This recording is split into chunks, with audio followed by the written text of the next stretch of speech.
right, welcome back. Hopefully you can hear us this time. And let us know if you can't hear us in the comments below. But again, I'm Mike Z. This is Chris, and welcome to the 20th annual Woodworking Extravaganza virtual. Today we're going to be talking with Michele Parsons. We have made some videos with her, and so she's going to talk to us about the beginner wood burner, the things they experience, and how they can overcome certain aspects and different techniques to use that maybe you didn't know. So without further ado, let's let her take it away. Hi, I'm Michele Parsons. I've been teaching pyrography to students across the U.S. for over 15 years, and I've taught over thousands of students in a classroom setting. I teach at the International Wood Carving Congress, the Southeastern Wood Carving School, the American Wood Carving School, and many others, and enjoy teaching very, very much. So I'm going to share some of the tips with you today that I have learned in teaching students who are beginners and just starting out. Ready whenever you are. So whether you're new to wood burning and trying to figure out which type of burner you want to use, or whether you're trying to figure out you're using a solid point burner and you want to migrate to a wire tip burner, I'm going to tell you some of the differences between the two types of burners. So we're going to start here with the solid point burners. So what I have here on the table is the solid point burners and the wire tip burners. And we'll start with the solid point burners. They're called solid point because they have a brass tip that is solid. And you screw these on and off. You change out the tips this way. And it's the pen handle and the solid point and a cord that you plug into a receptacle. And that's all this unit is. This one here has a rheostat on it. This one is one temperature. The only way to change colors of the burning with this one is to change the speed. This one here has a rheostat, so you can adapt and change the color of the burn with that. Then we have, when you change over to the wire tip, wire tips have a nichrome wire. And these heat up and cool down very quickly. The wire tips over on this side come in either a single pen burner or they come in a dual pen burner. And they all have a transformer or a control box, and they're cabled into the pen. The reason I wanted to show you this one is this is entry level, and the wire to the pen is actually hardwired into the unit, so you can't switch it out. When you move up to the next model, you can actually take the wire off if you should damage it or something, or it should go bad. You can actually unscrew it from the back of the unit and then replace the cord. Now each of these, the pen actually comes off the tip, off the wire. So you can separate them and change out pens. Okay, over here I have a dual burner, which is two pens, and it does not mean that I can use both pens at the same time. It means that I can switch back and forth between the two sides. So with this unit, the reason you would want a dual as opposed to a single is it allows you to change out and have different cords. I could put a standard general burning cord on this side for lower temperatures, a heavy duty cord so that you can burn at high temperatures. Or I can do what I'm showing here. I demonstrate with this one a lot. I can put one type of cord on this side that accepts this as a razor tip pen. And I can put on this side a cord that actually accepts another brand like Coalwood. And you notice that the ends of the cords are different because the ends of the pens are different. So it allows me to use any type of pen on this machine. So it's however you want to configure it. You can also have two pens hooked up at the same time and easily switch back and forth between the two. Okay, so the main differences between the solid point and the wire tip. The first one is cost. The solid points are very inexpensive, whereas the wire tips, you can get into some money depending on what level you go up to. The other difference is how long it takes to heat up and cool down a tip. Now this tip right here takes about 5 minutes. I've timed this one to heat up, and it takes 5 minutes to cool down as well. So brass holds its heat very well once it does fully heat up, and it retains its heat. These, on the other hand, the wire tips, they heat up in seconds. And There are a few tips that actually take longer because they have brass inside of them. Here's a good example. This one right here, inside the ball is brass to keep the heat high. So this one will take longer to heat up, but most of them take just a few seconds to heat up and they're ready to go. They also take a few seconds to cool down. This is very sensitive to air current. So like if you're using a fan to get rid of your fumes so you're not breathing them, and if I put it right here and blow it across my work, what's going to happen is this wire tip is so sensitive that as I go in and out of that air current, it's going to change temperatures on me very dramatically. So you want to take your fan and blow it away from you to get rid of the fumes. And that way it doesn't affect your temperature, your pen, and blow it away. Also, if you're burning outside and you're having a lot of wind, put a shield up so that the wind is not blowing across your work. Sometimes there's different air gusts, like it's almost impossible to do any burning at the beach because it comes from multiple directions. And in that case, you're not going to be able to burn outside because the air will keep changing your pen temperature. The other thing that changes your pen temperature is going to be your surface. Now this wood is very cold, and I want to show you what happens when you burn on a cold piece of wood. So when you're working on a cool surface like this, what's going to happen is the cool wood is going to take the heat right out of this pen.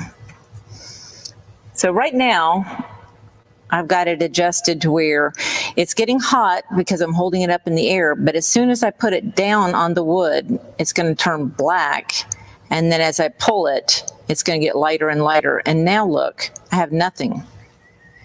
And the way you get around that is to simply hold it up in the air. And you can either blow on it and put it down here, but I've noticed that by the time you get it back down to the wood, it's going to start heating up again. So if you don't want a black blob and then nothing, what I do is I just take the very tip of it and very lightly, just barely touch it.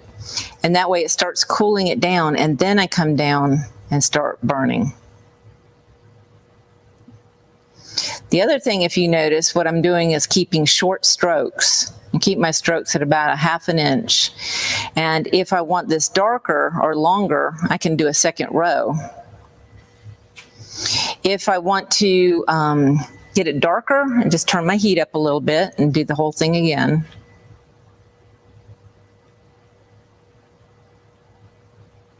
Okay. And I can fill in where it gets lighter and then do the second row. If I start seeing that it gets lighter, I can hold it up a second and then continue. See how much darker it got when I held it up? What that's doing is if I keep my stroke short, it's allowing the pen to recover its heat. If I drag it out too far, it can't recover. So if I put it down and then drag, then I have nothing. So it's not a matter of just monkeying with the dial, it's a matter of your technique and allowing your pen to recover heat. That is totally different than working with the solid point burner. The solid point burner holds its heat better. It does eventually cool down a little bit with the wood, but it's retaining that heat better. When you're working with a wire tip though, you need to just learn the technique of just watching and keeping that heat inside of your pen tip.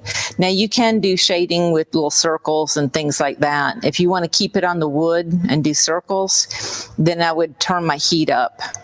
But when you're doing this type of shading, it models it. It's good for clouds and fluffy things. But if you want flat shading, then I would just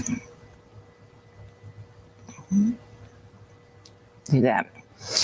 So the trick is on the wire tip burner, it's very critical that you, right now I've got it turned off, but I want you to see, you need to keep it perfectly flat. If I lean it to one side or the other, I'm going to get streaks on one side or the other. So it's critical that you keep it flat. Here, I'm going to just do a little bit of shading. Now watch what happens if it's not, it's important whether you're leaning it to side, but it's also important how high or low you're keeping this pen.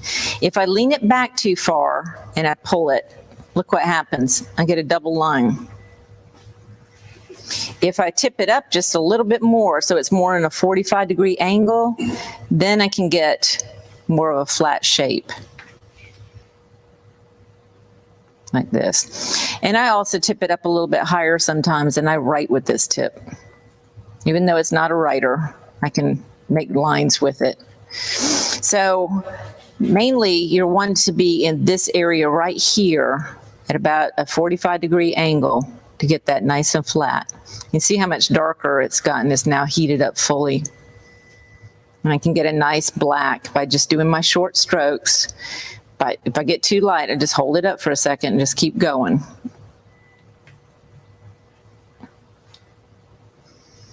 And if you see any kind of streaks in there and you want to get rid of them, go the opposite direction when you're done. If you're really wanting to blend it in.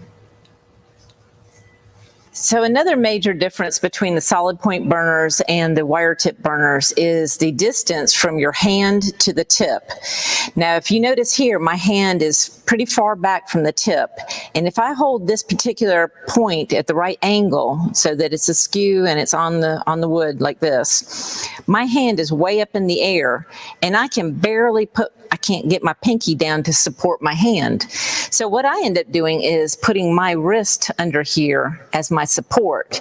You can also roll up a washcloth and put it under here, or put a sock roll under here, or a block of wood. Block of wood's not very nice for your hand, but something to support your hand, because otherwise it's the same thing as if you took a pen and you were going to write with it and you're holding it up in the air and trying to write your name. That's how much control you've got that you've lost by not supporting your hand. This is a wire tip, and you see now that my hand is very close to the point, down to the tip, and I can rest my hand easily on the surface and use it just like a writing pen or a pencil. And that gives me a lot of control on that. So another big difference between the wire tips and the solid point burners is the variety of pen tips that you have available to purchase. This one right here is the smallest ball made in the world. There's actually a ball on the end of this pen, as opposed to this one's not even the largest one made, but you can see the difference in the sizes of these pens. Also, we have some shaders here. This is a very small miniature shader, and this is a very large shader. So there's quite a variety, and Razor Tip even has over 900 pens and tips that they have available in a variety of ranges. So this is a skew, and in the solid point, here is the skew, and you see how white it is? On the wire tip, it's very, very thin, so look at the size of the line. I can get very detailed lines with this, and I can do feather barbs that are very close together. So because of the detail I can get in this, and it's so thin, what's happening is it's actually going down into the wood and cutting the wood while I'm burning. Whereas on this pen, once it gets on the wood, it's not going to cut down into the wood. Things that is different about going from a solid point burner to a wire tip burner is that knowing that you're down inside the wood, you cannot take this pen and go sideways with it. Sometimes when people buy the wire tip burners, they want to write their name with it, and they pick up this nice little sharp tool and they try to write their name with it. Well, this is a skew, and because it's down cutting into the wood, I cannot go sideways with it. Let me show you what happens when you try to. I'm going to stay shallow because I don't want to break my pen. But as I'm drawing this, if I wanted to do an O and I tried to move it over, it's got to skip out of that track. If I'm down too deep in the wood, it's actually going to bend and break this tip. So you want to make sure that if you've got a skew tip, that you either do straight lines with it or you can do curved lines with it, like this. You just twist it in your fingers. But that's why I have the rounded heel skew. On the writer tips, because you can get them so small, they're fine when you're going in the same direction as the wood grain, but watch what happens when I go across the wood grain. If you see this happening where it just kind of does a dotted line or it's really splotchy or real bumpy, what's happening is if you look at my fingers and pretend that they're wood grain, and each one of these are hardwood grain, if I'm pushing my pen down and I'm pushing up against this hardwood grain, it's going to hesitate, and it's going to hesitate with each time before it releases. So that hard grain is stopping it from moving across this. All I have to do to change that is just lighten up my pressure and go straight across that. Just keep your pressure light and it won't do this. So another difference between the solid point burner and the wire tip burner is the heat. And because these get so hot, this is a one temperature burner, most of the pyrographers that use these have to wear a glove or some kind of protection for their hand because the heat that comes up from this is very extreme. And they don't get that hot. The only time they get hot is when you turn your temperature up to an extreme. But even so, most of the time you don't really feel the heat from these. And I never have to wear a glove when I'm burning with a wire tip burner, other than when I'm burning for a long, extended, many hours at high heat. And then I might wear a glove. Information on wood burning and on coloring and finishes, wood selection, preparation, safety. I have a new book from Fox Chapel Publishing that is called the Quick Start Wood Burning Guide. And inside of it, it's got a lot of pictures and captions. It's very easy to read through, and it covers all the basics that you need to get started. Also, if you're interested in leather pyrography, burning on leather, I have another book that came out last year on leather pyrography. And it's just been translated into German. Thank you so much for watching. I hope you enjoy the extravaganza. And if you have any further questions, you can email me at the link below in the description.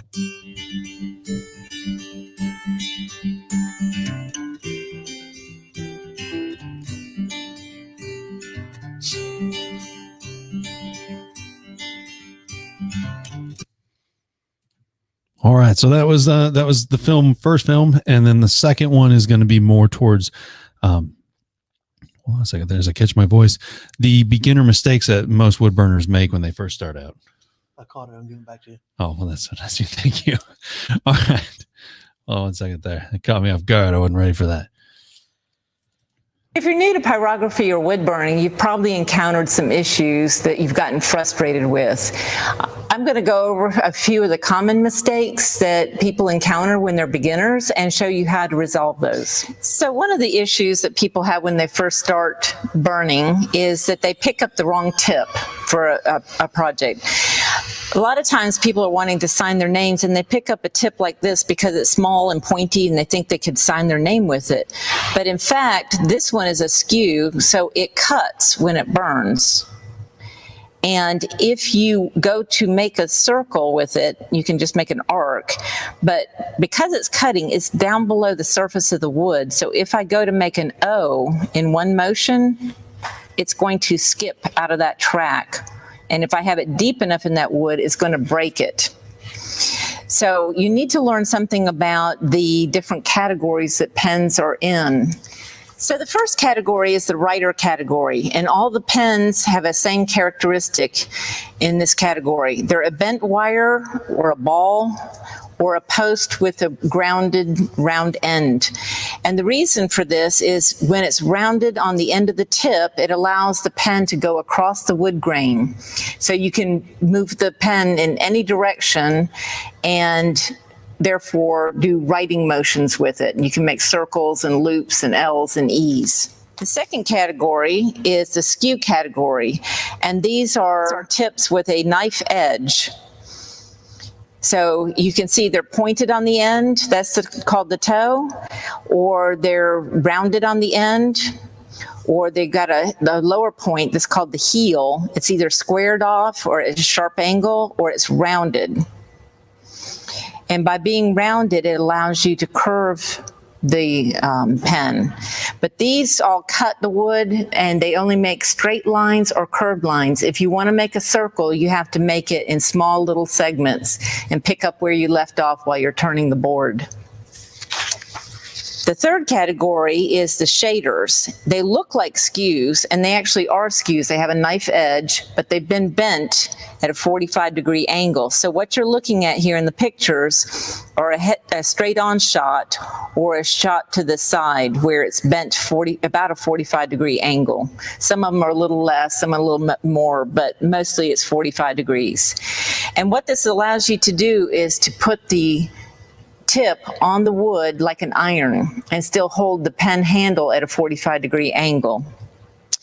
That allows you to do shading, so it looks like what they call the paintbrush, or it's tones in the wood. And then the last category is the branding and specialty category, and this is where you're just using the tip in a shape to brand the wood. And you can make circles, that's the first image, or snake scales, that's the second image, fish scales, the third image. This last one, the coiled wire, is actually a feather former, and it's made to drop on the wood and then drag it so you can make all the barbs of a feather at the same time. And then the very last image is a coil burner, so you can make like a basket weave or different multi-line images. Another common mistake or problem is taking the writer pen, and when you're going with the wood grain, it makes nice even lines. But when you're going across the wood grain, say right here, you get it, depending on the wood grain, let me get some tighter grain over here. You get like a dotted line, or it's real bumpy. And the reason that's happening is I'm pushing too hard. If I can run my finger across this and feel the texture, I'm pushing too hard for a nice line. When I'm pushing too hard, if you pretend my fingers are wood grain, the hard grain, what I'm doing is I'm pushing down into the soft grain, and the hard grain won't allow me to pull it without snagging on that hard grain. And then it goes bump, bump, bump. So if I lighten my pressure up, I can go right across that without all the bumps. So the thing is, if you see bumpy lines like that, the first thing you need to do is try and lighten your pressure up on your pen so that you're not pushing too hard. Another common problem is hesitating when you're burning. Anytime you hesitate, you're going to get a blob. So if I'm drawing along and I hesitate, I'm going to get a blob there. So when you're trying to draw a line, don't just drop it and then pull it. Drop, pull. You're going to get a blob at the beginning of the line.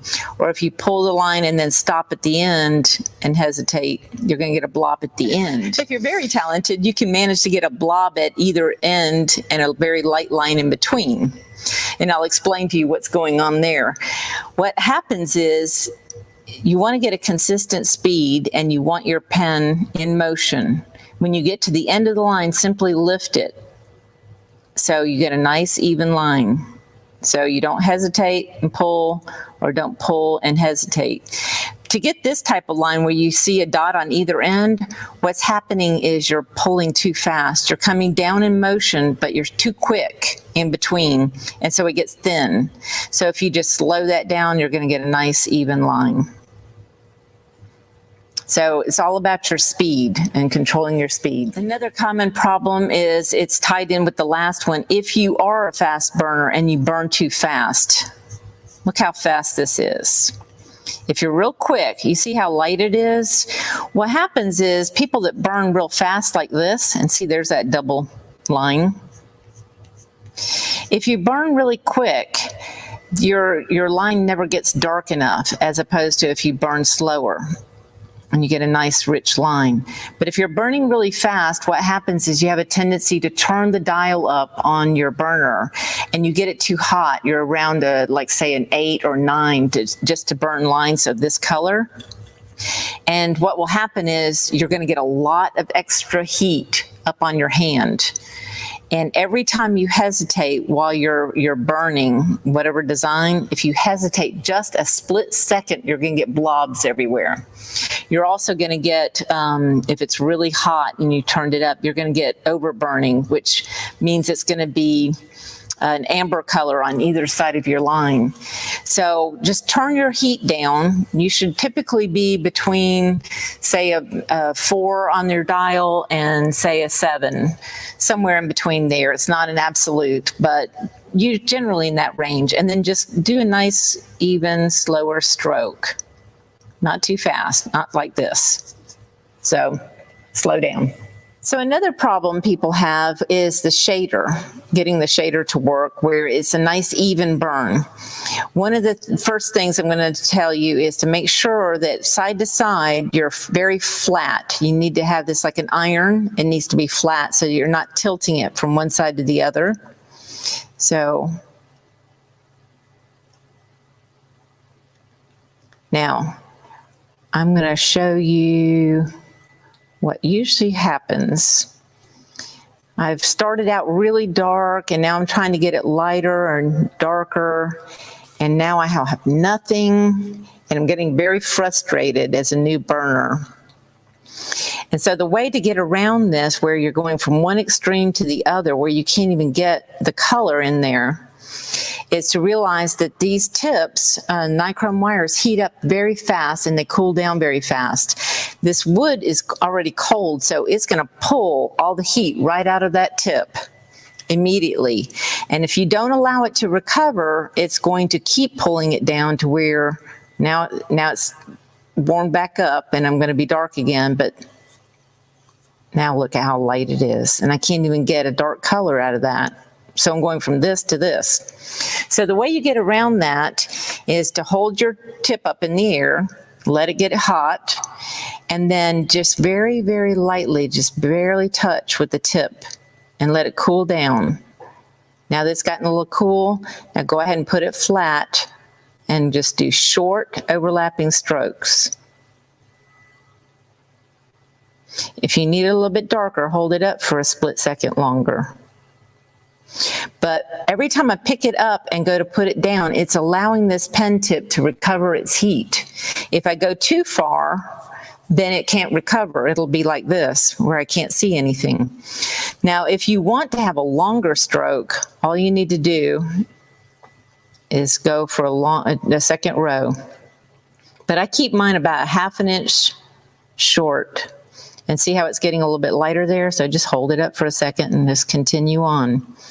If you see some uneven strokes in that, you can always go in the opposite direction to even it out. And make a nice even patch. Now I always pull mine towards, to get a flat shading like that, I pull it towards my elbow of the hand that's holding the pen tip. But I can continue moving this on and continue filling in that area. So I also have a new book out that's called the Quick Start Woodburning Guide, and in it it's got more information than what I'm able to give you today, but it also covers things like leveling and uneven shading areas. So if you made it uneven, how to get it more even. So there's the techniques in there on how to do that. Okay, another issue that people run into is trying to burn in the wrong direction. And what I mean by that is they set the board on their table and they try to burn everything in the same direction holding their board. But if you're coming along and you're doing a border along this edge, and then you come up and you do it this edge, and then you try and turn to this edge, and then you're trying to come down this edge, you're kind of contorting your arms, and what you need to do is turn for each side as you come around it, you know, and keep turning it. So turn your piece often instead of, you know, turning your arm into these weird positions. So that would make it easier for you. But there's other times when turning the board makes sense too. And that is when you learn a little bit about your pens. Say, for instance, on this wolf, if I want to do these whiskers here, and I get my little nice skew right here, which is how I did them. But if I try to go this way, what's going to happen is if I come around this way and trying to draw it, it's going to be thicker on the end of the whisker and thinner where I end up finishing. So it doesn't make sense when you have a whisker or a hair on the head. It needs to be thicker on the head and thinner where it comes off. So what I do is I turn my board so I can start on the head and come around and kind of whisk it off, you know, whichever direction. Just kind of whisk it so it gets thinner on the end, like this. And that's how you do it. Same thing with the fur. When I'm up here, as I'm coming off, I start on the head and come off and just whisk it away. So I can always turn this, you know, and do it this way. But you want to keep turning your piece so you get the best advantage of the thick and thin, the start of your line and the end of your line. So we want to start out with the shading where it's darker. And then as I pull it, I can make it lighter so it kind of fades away. So anytime I am working with something and I want it to be darker on the edge, I start with the line on the edge and then pull it so it's going to fade.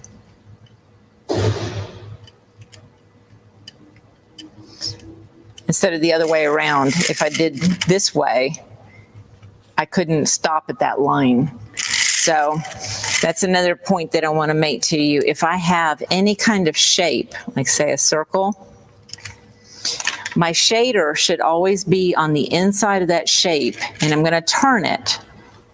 So like here's the edge. I can pull it like this, and I'm going to keep turning it and keep my shader on the inside. If I try to do it the opposite way and pull it this way, my shader is hiding where that line is, and very likely I'm going to go outside of that line accidentally. Plus that you can see how hard it is where I start the line. So I want to have it this way and let it fade.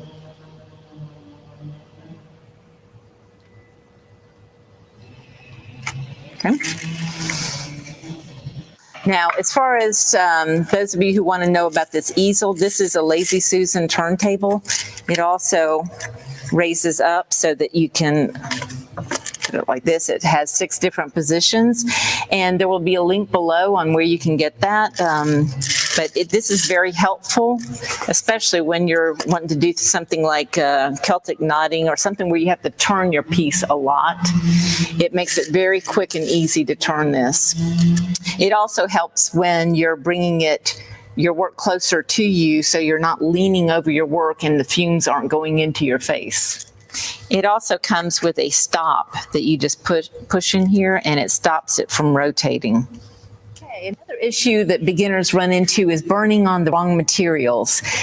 As far as materials, you want to pick something that is very light so that you can see you're burning, and then also very close grain, very close and not open pores like oak. Oak, your pen tip will actually fall into some of those open pores.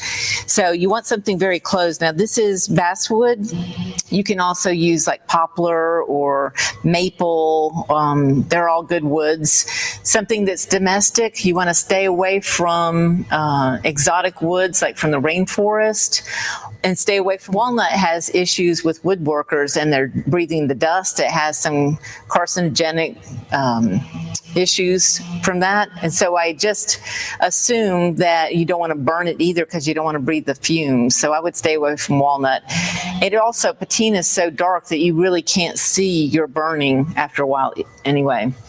So stay away from those. Don't burn on MDFs, plastics, spalted woods, black lines running through it, because none of that you want to breathe into your lungs or you're going to have health issues.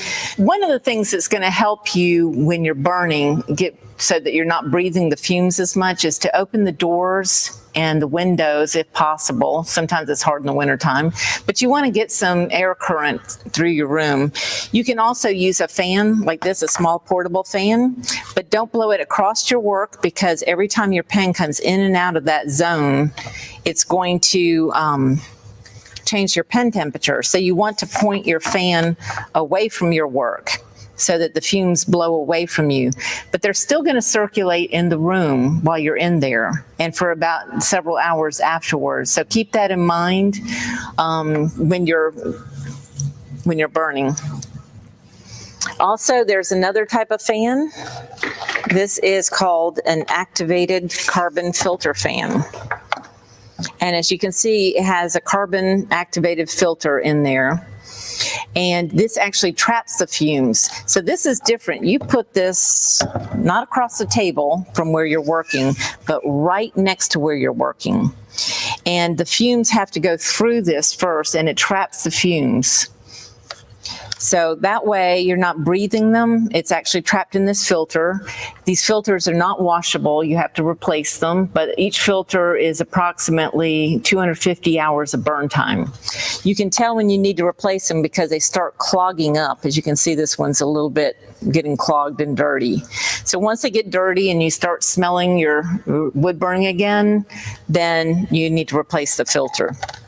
So one of the other things that you can use if you find that you're not sure about the piece of wood, or you want to make sure that you have an extra layer of protection, is you can use a respirator. This one's a half mask, so it just goes over your nose and covers your mouth. But this is not a dust filter. This is actually for vapors, and it has a vapor filter. And you can find these, they're very inexpensive. They're about $25 to $30. So it's worth it, and your health is worth it. Show you the way that I do it. I use denim most of the time to clean my tip while I'm burning. And I just wipe it on the denim, because there are some materials that you'll burn on, like gourds, that get really gunky and you need to take that off. It also helps the carbon build up to just use a simple piece of denim, just like your blue jeans, and just wipe it off on there. And I would do that periodically. But once you go back to your board when you're burning, if you start seeing little black flakes and you've just cleaned it off, you need to do something else. And that's when I cut my machine off and I go to polish it. And what I use is a honing strop polishing compound. Because I have a wood carving background, I use this because this is what I'm used to. And all you do is rub it on your leather, on your suede side of your leather. And then once that's done, you just rub your tip. Now make sure you do this cold, because you don't want to be heating this compound up and smelling it. So you just rub it back and forth. This is not how I polish my knives. I don't go back and forth, but on the tip, it's so small that I can do that. And it's just on the surface that you're going to be burning with, and then wipe it off on your denim, heat it back up, and you're ready to go, and it's nice and polished. I don't do this very often because I don't want to round off my tip edge very much, but I do this whenever I start to see those black flakes to get rid of the carbon dust. Now, if I'm doing a skew, I will actually lean it to the side because it's beveled on the edge. The cutting edge is beveled, and just lean it to the side and then lean it to the other side. And then wipe it off. Always wipe it off because that gets rid of the residue. And then for a writer, I just go back and forth and I rotate my pen and I turn it in different directions so I can get every side of that rounded end. If you'd like more information, check out my new book, The Quick Start Wood Burning Guide. I also have a leather pyrography book that came out last year if you're interested in burning on leather, which is a lot of fun if you haven't tried it. But make sure you're burning on vegetable tanned and not the chrome tanned leather. For joining me today, and look forward to hearing from you. If you have any questions, email me at the link in the description below. Thanks. So I hope you enjoyed that presentation from Michele Parsons, talking about some of the things that you can experience as a beginner, and then maybe some of the sharpening and how she sharpens and polishes her tips and keeps them in prime operating condition. We have all of her books over here, as you can tell, the Leather Pyrography, the Quick Start Burning Guide. And if you would like one of the Quick Start Burning Guides for free, signed by Michele Parsons, we've got 5 available. If you could just leave us a comment in the video below, and we'll make sure the first ones get those. First come, first serve. That's right. So let's take a look at our website really quick. And how is it that we're going to be able to navigate to find the pyrography section? All right. So from our homepage, it's real simple. All you'll need to do is click on the all departments here and go right down to carving. And once you do that, got a little option here. You can go right down here to the style button, and I think it's down here, wood burning. So you can go wood burning accessories, tips, or units. I've gone ahead and opened that up. And so you can see here we've got all of our units. We've even got this Pyrography Deluxe kit that includes the Coalwood wood burner, as well as a book and some other things. So several tips to get you started. And you can see most of these kits are exact kits. They do have different pins or tips depending on the unit that you're looking at. Yep. And these are on sale for the extravaganza. So now's a good time to purchase a wood burning kit if you're looking to get into the market of wood burning. This is a great craft to get into. And the Coalwood is typically for your, as Michelle said in her video, typically you'll find these in the, she said beginner, but really some of the other very low end units I would consider beginner. This would be sort of your high end beginner to intermediate range of the Coalwood units that we offer. They've got very good heat range as well as consistency. Now your razor tip, on the other hand, those would be considered your more advanced. We do have the single as well as the dual. And those do have a higher heat rating and a little more consistency and control with the heat range on those. Absolutely. So when it's a dual mode, that does not mean that both tips are activated. Instead, that means that you can switch back and forth. So while one's cooling down, you can use one, and then vice versa, as well as changing them out. Did you learn that from watching Michelle's video? I might have. Okay. Good information. Yep. So yeah, and there are other things too. Go check out the different tips that are available, the accessories, and definitely check out the books. And don't forget, if you haven't already, drop us a line. First 5 get a copy of the the free book, one per person. That's correct, and it's a signed copy of Michele Parsons' Quick Start Wood Burning Guide. Out now. Yeah, so check it out. I mean, in my shop, the only thing about wood burning I can think of is, whenever I leave that piece in there on too much on the saw blade, or I scrap a piece of wood because I've messed it up and I throw it on the burn pile. So you know what that means? It means that you need to get 10% off your Klingspor saw blades and get yourself a new saw blade there, Chris. I do. And sometimes it's on my CNC, so maybe some new router bits. Well, if you're talking CNCs, we've got 10% off on Laguna.